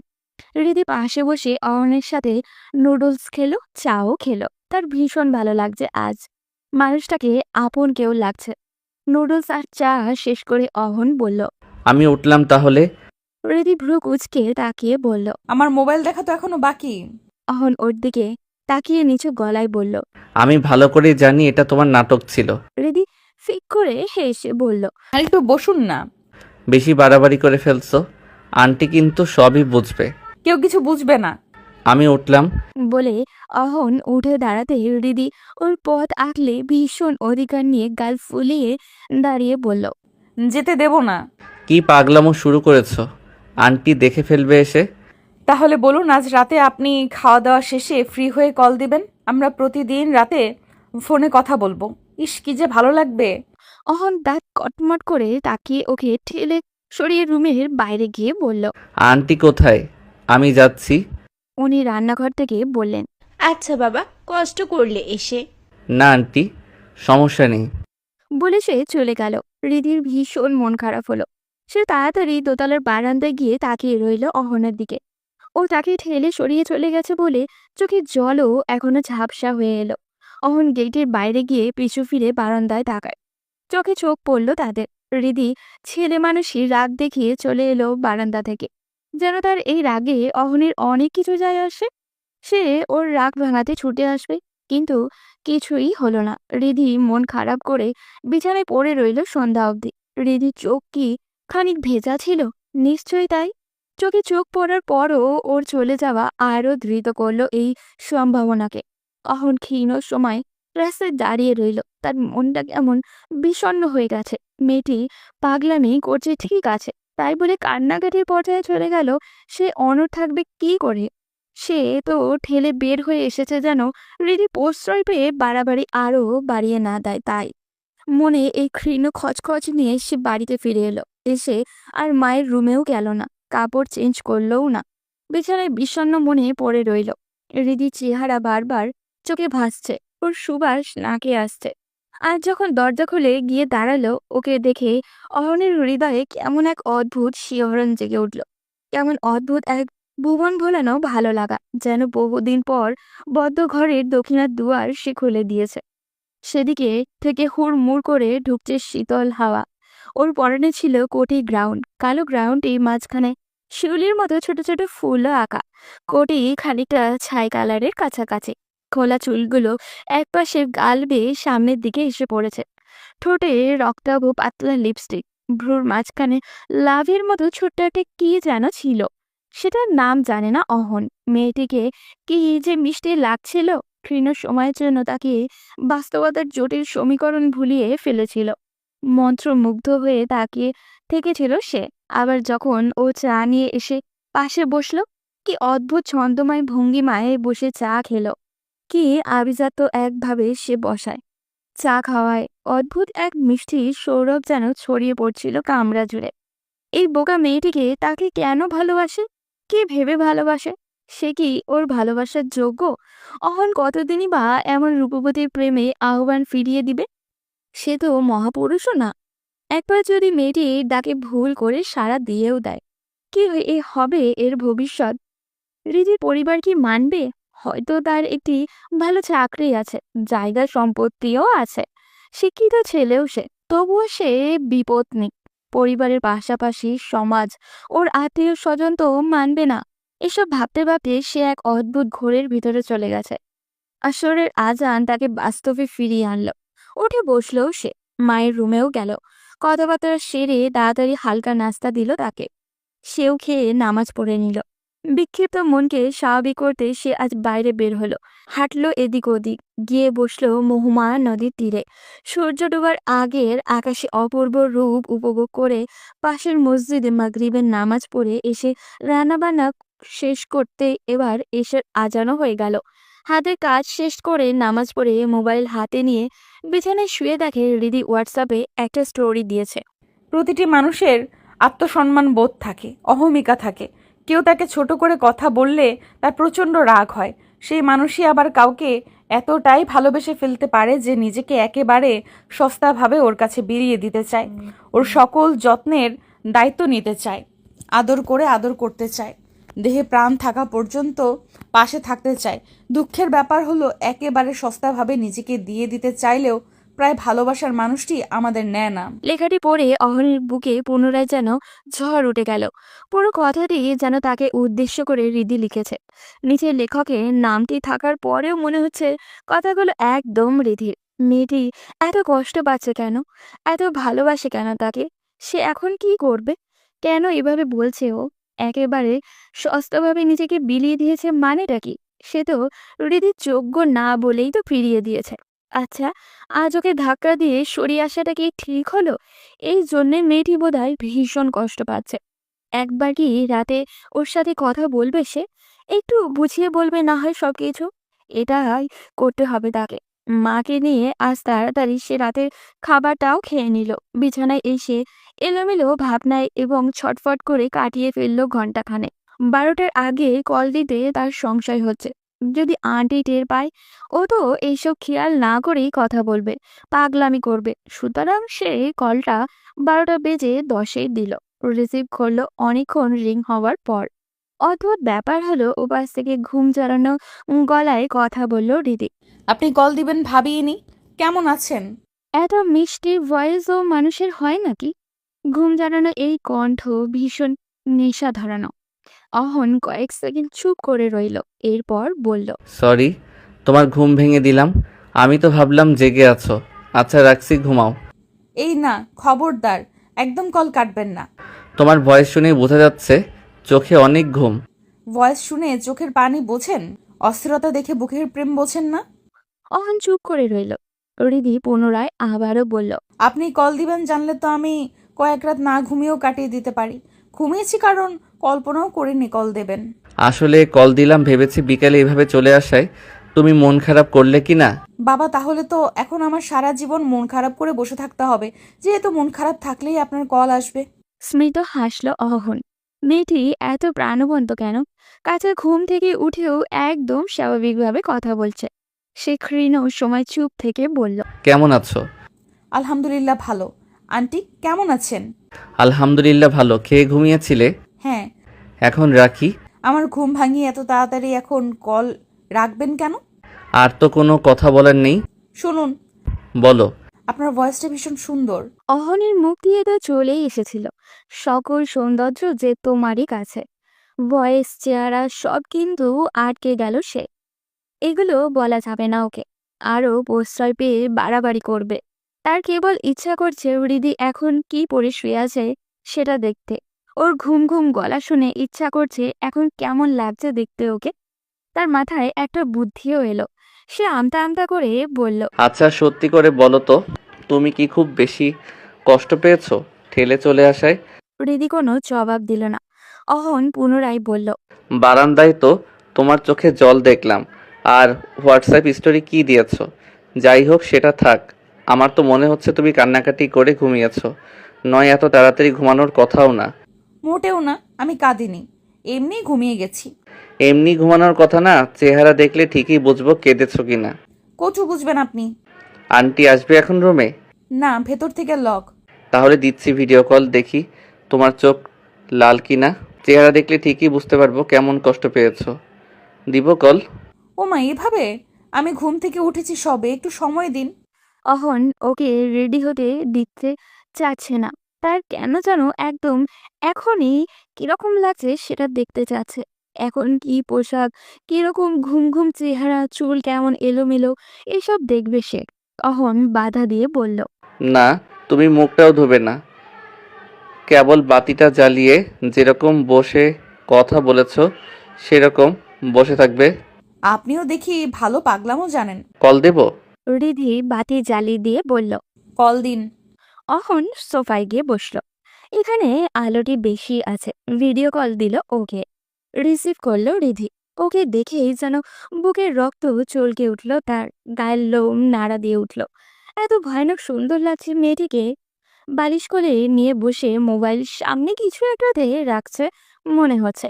পরনে কালো একটা গেঞ্জি আর ট্রাউজারের মতো কিছু একটা হবে। ফর্সা হাত দেখা যাচ্ছে ওর। চুলগুলো এলোমেলো হয়ে আছে। ও বালিশে কোণে ঠেকিয়ে বুকে হাত বেঁধে আছে। মেয়েলি অঙ্গগুলো আরো স্পষ্ট হওয়ায় তাদের মধ্যেকার ছাত্রের শিক্ষকের সামান্য অস্বস্তিটুকু যেন ঝেড়িয়ে বিদায় করে দিয়েছে। দেখি কি মনে হচ্ছে, কেঁদেছি? ঘর থেকে বের হলো অহন। আমতা আমতা করে বলল, না ঠিক আছে। আপনাকে ভীষণ সুন্দর লাগছে। চুলগুলো হাত দিয়ে এভাবে ঠিক করবেন না। কিছু বললে আবার বলবেন স্যারকে এসব কি বলছি। অহন হেসেই ফেলল। তারপর চুপ করে ওর দিকে তাকিয়ে থেকে বলল, তোমার চেহারা একদম শিশু সুলভ লাগছে এখন। ঘুম থেকে উঠলে এরকম হয় নাকি? আমি জানি না তো, কেউ বলেনি। কিছুটা যেন ফুলে আছে গালগুলো। এগুলো কি কাঁদলে হয়? ঠিক আছে রাখছি এখন। রিধি দীর্ঘশ্বাস ছেড়ে বলল। ঠিক আছে জনাব। ওর জনাব বলার ধরন দেখে অহন কিছুটা বলতে গিয়েও থেমে গেল। কথায় মেয়েটির সাথে পারা খুবই মুশকিল। এমনভাবে বলছে যেন সে ওর প্রেমিক বা বর, অথচ জিজ্ঞাসা করলে ঠিকই বলবে যে স্যার তো জনাবই হয়। কথা না বাড়িয়ে সেও কল কেটে দিল। সাথে সাথেই মেসেজ দিল রিধি। ঘুমটা একদম কেড়ে নিলেন আপনি। কল কাটতেই মন কেমন করছে। অহন চুপচাপ বসে রইল সোফায়। সে কি রিপ্লাই দিবে? মন তো তারও করছে। মেয়েটি তো তাকে পাগল করেই ছাড়বে। এইরকম একটা মেয়েকে সে যতটুকুই এড়িয়ে চলেছে সেটাই তো তার জন্য বিলাসিতা। আর কতটুকুই বা পারবে অহন? আবার যদি প্রেমে জড়িয়ে যায়, এটা তো হৃদির ভবিষ্যতের জন্য ভালো হবে না। এছাড়া কেউই সম্পর্ক মানবেও না। হৃদি পুনরায় মেসেজ দিল। জানেন স্যার, আজকাল আমার পড়ালেখা আইএলস দিয়ে বিদেশ যাওয়ার স্বপ্নই আসে না। তাহলে? আমার ইচ্ছে হয় আপনাকে বিয়ে করব। আমাদের সুন্দর একটা সংসার হবে। সন্ধ্যায় দুজন চেয়ারে পেয়ালা হাতে বসে গল্প করব। ভোরে আপনাকে নিজ হাতে রেঁধে খাইয়ে রাস্তা অবধি স্কুলের জন্য এগিয়ে দেব। আসলে সবাই কেন পড়াশোনা করতে হবে? সবার স্বপ্ন কেন একই রকম হবে? আমার স্বপ্ন আপনার স্ত্রী হওয়া, আপনার থেকে ভালোবাসা পাওয়া। আমি জানি আপনি অনেক রোমান্টিক, অনেক ভালো একজন প্রেমিক, শুধু আমাকে ধরা দিচ্ছেন না। অহন মেসেজ পড়ে কি রিপ্লাই দেবে বুঝে উঠতে পারছে না। আর তাছাড়া এই মেয়ে যে তাকে কেমনে বুঝে ফেলে, পড়েও ফেলে, যদিও মেয়েরা কিছুটা এইসব বোঝার ক্ষমতা নিয়েই হয়তো জন্মায়, সে কাঁপা কাঁপা হাতে রিপ্লাই দিল। তোমার পরিবার মানবে না, এসব পাগলামি চিন্তা বাদ দাও। মানবে না তা আমিও জানি, তাই বলে আমি বসে থাকবো? সেই 4-5 বছর থেকে আপনাকে দেখলেই আমার বর লাগে, সেটার কি হবে? রিদি, তুমি এরকম করে কথা বলো না তো। এসব তুমি শিখলে কিভাবে? এত কথা কিভাবে বলো? প্রেমে পড়লে মানুষ কবি হয়ে যায় স্যার। ফাইজলামো কথাবার্তা বাদ দিয়ে এখন ঘুমাও রিদি। হ্যাঁ, ঘুমাতে হবে। আজ আপনি আমার স্বপ্নে আসবেন শিওর। স্বপ্নে আসবো মানে? আপনাকে নিয়ে আমি কত স্বপ্ন দেখি। গতকালই তো দেখলাম আমরা চাঁদনি রাতে মহুমায়া নদীতে নাও নিয়ে ঘুরছি। আমি আপনার কোলে হেলান দিয়ে বসে আছি, আপনি আস্তে আস্তে বৈঠা টানছেন। আচ্ছা স্যার, এসব স্বপ্ন একদম বাস্তব, তাই না? বিয়ের পর তো আপনি আমাকে নিয়ে শিওর এভাবে ঘুরবেন। অহন চুপ হয়ে গেল। তার পুরাতন স্মৃতি মনে পড়ে গেল। তবে আজ সেই স্মৃতি মনে পড়ায় তাকে খুব একটা কষ্ট দিচ্ছে না। মনে হচ্ছে সত্যি হৃদিকে নিয়ে এভাবে ঘুরতে পারলে ভালোই তো হতো। কিন্তু হৃদি এগুলো জানলো কি করে? সে নিশিকে নিয়ে চাঁদনি রাতে মহুমায়া নদীতে ঘুরতে একটা লোকে কি জানতো? জানতে পারে, কেউ কেউ দেখেছেও হয়তো। বিশেষ করে নদীর পাড়ে লতির চাচার নাতনি তো, ওরাও বলতে পারে। অহন জিজ্ঞাসা করেই ফেলল। চাঁদনি রাতে তোমাকে নদীতে নিয়ে ঘুরবো কেন মনে হলো? এলাকার কেউ ঘুরে বলে তো জানি না। এলাকার কেউ ঘুরে না, আমরা ঘুরবো, এত জানতে হবে না আপনার। অহন আরো কিছুক্ষণ চুপ থেকে বলল। আগে বলেছিলে আমি অনেক রোমান্টিক, সেটাই বা তোমাকে কে বলল? কেউ বলার আছে নাকি? আপনার কোনো প্রেমিকা কি আছে যে আমাকে বলার কথা এসব? এমনিই বললাম। আপনি না ঘুমাবেন, ঘুমান তো এখন। বাই। অহন বুঝতে পারছে হৃদি কিছু একটা লুকোচ্ছে। তবুও কথা না বাড়িয়ে সে সত্যিই ঘুমাতে চলে গেল। নিজের বোকামের জন্যই হৃদির নিজের চুল নিজেই টেনে ছিঁড়ে ফেলতে মনে করছে। কি থেকে কি বলা শুরু করেছে সে? স্যারের সম্পর্কে এগুলো জেনেছিল নীলার থেকে। ওদের বাড়ি স্যারের বাড়ির পাশেই, যদিও নীলা অনার্স পড়েছে এখন শহরে থেকে। ওর এখন গ্রামে থাকে না। নীলা স্যারের কাছে ক্লাস 9 থেকে পড়তে যেত। দুজন ক্লাসমেট হওয়ায় নীলা স্যারের সম্পর্কে নানান গল্পও করত। চাঁদনি রাতে নদীতে ঘুরতে যাওয়ার ঘটনাও সে ওর কাছ থেকেই শুনেছে। স্যার তার স্ত্রীকে অনেক ভালোবাসতেন, সেটাও বলতো। তাছাড়া স্যারের স্ত্রী এভাবে হঠাৎ মারা যাওয়ায় এলাকায় অনেক আলোড়ন তুলেছিল। সকালে ভীষণ কষ্ট পেয়েছিল। মুখে মুখে গ্রামের মানুষ তাদের ভাষায় গল্প করতে অনেকটা এইরকম। অহন ছেলেটা অনেক ভালো, মাকেও যেমন যত্ন করে, স্ত্রীর প্রতিও সে ভীষণ যত্নশীল। ওর স্ত্রী প্রেগনেন্ট যখন ছিল নিজ হাতে রেঁধে নিজেই মুখে তুলে খাইয়ে দিত। কেউ তাদের বাড়িতে গেলে ওদের আচার আচরণ এক আরেকজনের প্রতি শ্রদ্ধা ভালোবাসা দেখে খুবই অবাক হতো। কেননা গ্রামেগঞ্জে এরকম দম্পতি দেখে কেউ অভ্যস্ত ছিল না। গল্প করতেন হৃদির মা সুলতানা বেগম। আহারে, কত কম বয়সে ছেলেটা বউ হারাইলো, খুব নাকি কেঁদেছে। মাসের পর মাস কারো লগে কথাই বলে। সবার মুখে এইসব শুনে হৃদিরও ভীষণ কষ্ট হতো। এরপর স্যার যখন ইন্টারে ওকে পড়াতে আসতে শুরু করলেন, ধীরে ধীরে মানুষটিরও আচরণ কথাবার্তা সৌন্দর্যের পাশাপাশি তার চোখের বিষণ্ণতাও হৃদিকে আকৃষ্ট করে ফেলে। মনে হতে থাকে উনি বিবাহিত হলেও একজন প্রকৃত প্রেমিক পুরুষ, যে নারীকে প্রকৃতভাবে সম্মান দিতে জানে, যত্ন করতে পারে, ভালোবাসতেও পারে। এরকম একজন জীবনসঙ্গী তার হলে কি ভালো হতো না? এভাবে যদি ক্রমশই প্রেমে পড়ে যায় মানুষটির, ঘুমে ওর একটু দেরিতেই আজ এলো। তবুও উঠল 9টার আগে। তাড়াতাড়ি ফ্রেশ হয়ে নাস্তা করে বারান্দায় চলে গেল। খুবই দ্রুত করলো সবকিছু। অয়ন স্যারের দেখা মিলল 9টা 45-এ। গেটের সামনে দিয়ে যাওয়ার সময় দুজনের চোখাচোখিও হলো। মুচকি হাসলে অয়ন স্যার। সেও হাসি ফিরিয়ে দিল। মনটায় যেন ভালো হয়ে গেল হৃদির। স্যার এখন গেট পেরিয়ে চলে গেছেন কিছুটা, কি পিছু থেকে দেখছে হৃদি। আজ পরনে এম ছাড়া সাদা শার্ট আর কোনাই অবধি গোটানো। ভীষণ ভালো লাগছে ওনাকে।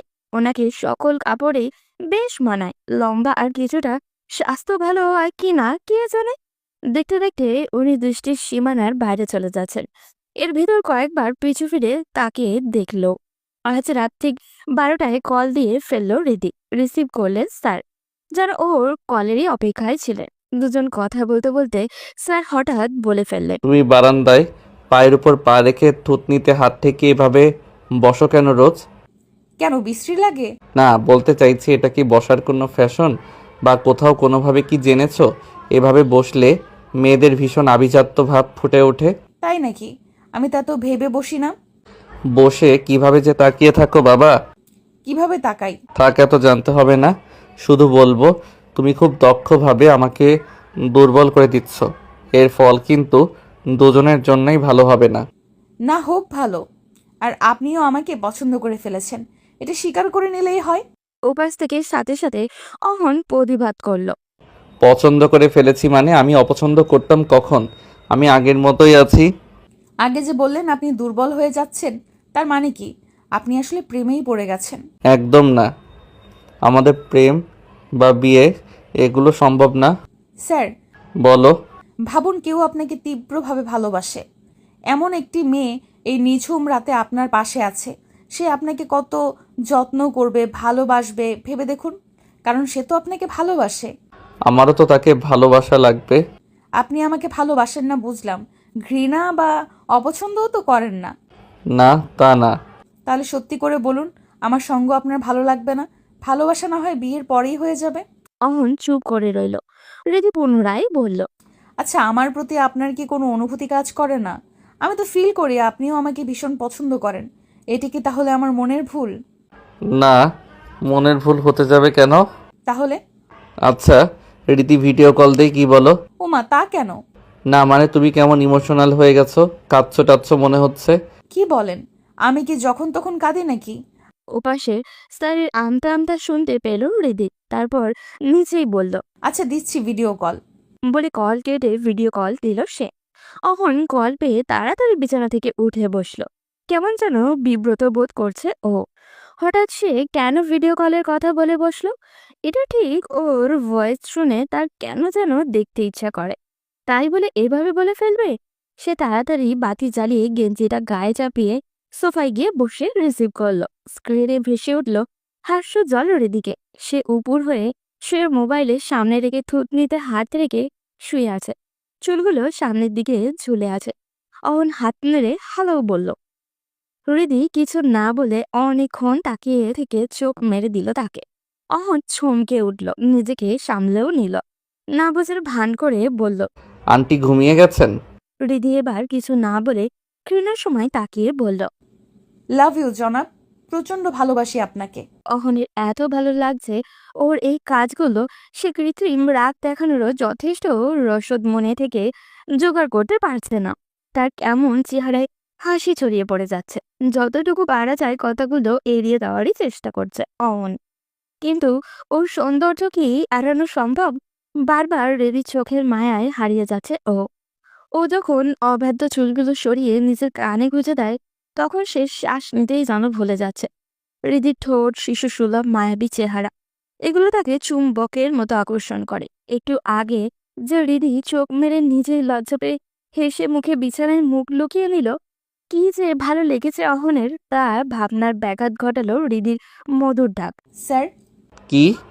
ফিস করে হৃদি বলল। ভিডিও কলে যেভাবে আমি শুয়ে তাকিয়ে আছি, বিয়ের পর রাতে আমরা এইভাবে শুয়ে একজন আরেকজনকে দেখে গল্প করব। অহনের বুকে তোল পার শুরু হয়, গায়ে কাটা দেয়। সত্যি কি এইরকম কপাল তার আছে? এই মিষ্টি নিয়ে কি সত্যিই তার স্ত্রী হতে পারে? তার চুপ থাকা রেখে হৃদি পুনরায় বলল। অবশ্য আপনি যদি বিয়ে করেন তারপর হয়তো আমাকে পছন্দই না, তাই এসব স্বপ্নের আশাও করা বোকামি। পছন্দ না হলে ভিডিও কলে কথা বলতাম না রিদি। বলে থেমে গেল অহন। হৃদি নিজেকে এভাবে ছোট করে কথা বলে অহনের কেমন মাথা ঠিক থাকে না আজকাল। হৃদি মুচকি হেসে বলল। তার মানে পছন্দ করেন? তার যেন রাগই হলো, রাগান্বিত গলায় বলল। রোজ এগুলো কেন বলো? তুমি নিজেকে জানো না? আয়নায় দেখো না নিজেকে? তোমাকে অপছন্দ করার কি আছে? রোজ বলি যে আমাদের এই সম্পর্ক কেউ মানবে না, তুমি পড়ে আছো পছন্দ অপছন্দ নিয়ে। রেগে যাচ্ছেন কেন? জানি না, আমার সব কিছু কেমন অসহ্য লাগছে। কি করব, কি করতে যাচ্ছি কিছুই বুঝতে পারছি না। আপনি চাপ নিচ্ছেন তাই।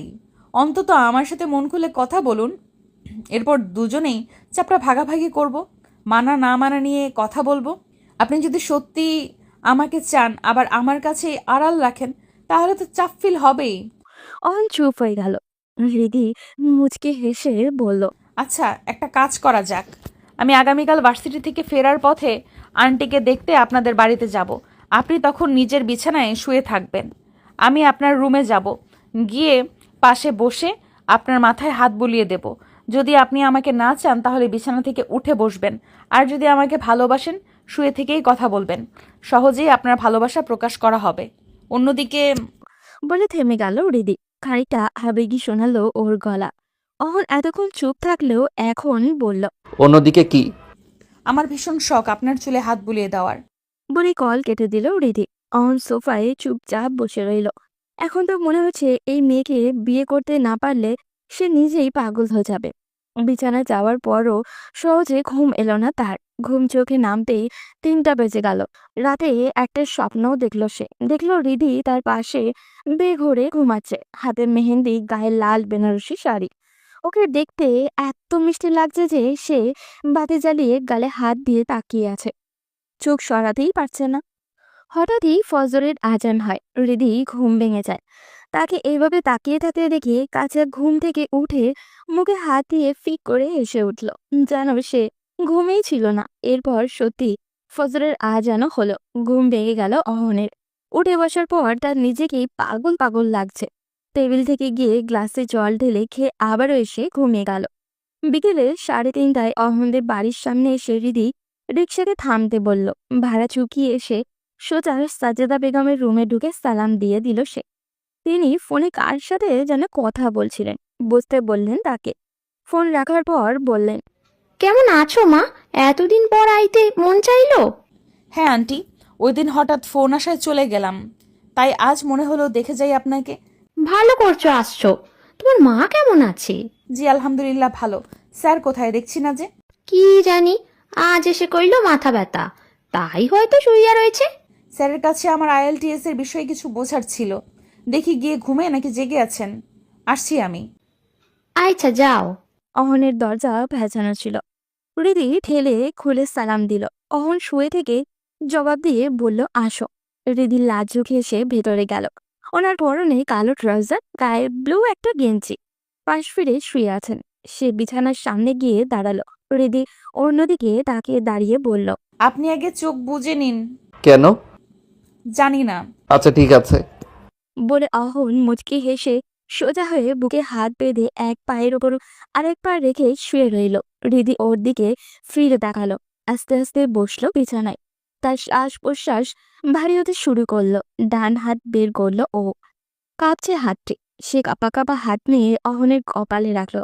তারপর আস্তে আস্তে আঙুল ডুবিয়ে দিল ওর চুলে। হৃদির ঘোর লেগে যাচ্ছে। মনে হচ্ছে রোজকার মতো কোন স্বপ্ন দেখছে ও। ক্ষীণ সময় পর সে ফিসফিস করে বলল, স্যার, আজকে এই দিনটা কি সত্য? আমার বিশ্বাস হচ্ছে না। অহন চুপ করে রইল। হৃদি পুনরায় আবারও বলল, আমি জানতাম আপনিও আমাকে ভালোবাসেন, তাই অধিকার নিয়ে এত বাড়াবাড়ি করতে সাহস পেতাম। অহন চোখ খুলে পাশ ফিরে ওর হাতটি নিজের হাতে নিল। তারপর হৃদির দিকে তাকিয়ে বলল, তোমাকে ভালো না বেসে তো পারা যায় না। তোমার মিষ্টি মিষ্টি কথা, হাসি, সুন্দর চোখ, ঘন কালো চুল, মায়াবী চেহারা, এই সব কিছুর জন্য প্রেমে পড়তে আমি বাধ্য হয়েছি। হৃদি চোখে জলে ঝাপসা হয়ে এলো। সে এক হাতে মুছে নিল অশ্রু, চোখে হেসে বলল, ভাববেন না আমি ছিচকা দুনে। চোখে জল আসছে কারণ আমার কাছে সবকিছু স্বপ্ন মনে হচ্ছে। সবই বাস্তব ম্যাডাম। একটা চিমটি দেন না হাতে প্লিজ। আপনি আমার হাতে হাত ধরে আছেন, এটা আমি কিভাবে বিশ্বাস করব বলুন? অহন ওর হাতে আলতোভাবে কামড় দিয়ে দিল। উফ করে উঠল হৃদি। কৃত্রিম রাগ দেখিয়ে বলল, তাই বলে কামড় দিয়ে দেবেন? এবার ভালো করে বুঝলে তো বাস্তব নাকি স্বপ্ন। জি, বাস্তব স্বপ্নের মতো হয়ে গেছে। এখন আর শুয়ে থাকতে হবে না, উঠে বসুন। অহন উঠে বসলো। তারপর খানিকক্ষণ হাত ধরে বসে ওর দিকে তাকিয়ে থেকে বলল, হ্যাঁ দিদি, আমিও তোমাকে প্রচণ্ড ভালোবাসি। আর এটা আজ তোমাকে জানিয়ে সত্যিই নিজেকে অনেক হালকা লাগছে। স্যার, আমার একটা কথা রাখবেন? হ্যাঁ বলো। একবার আপনাকে শক্ত করে জড়িয়ে ধরতে পারি?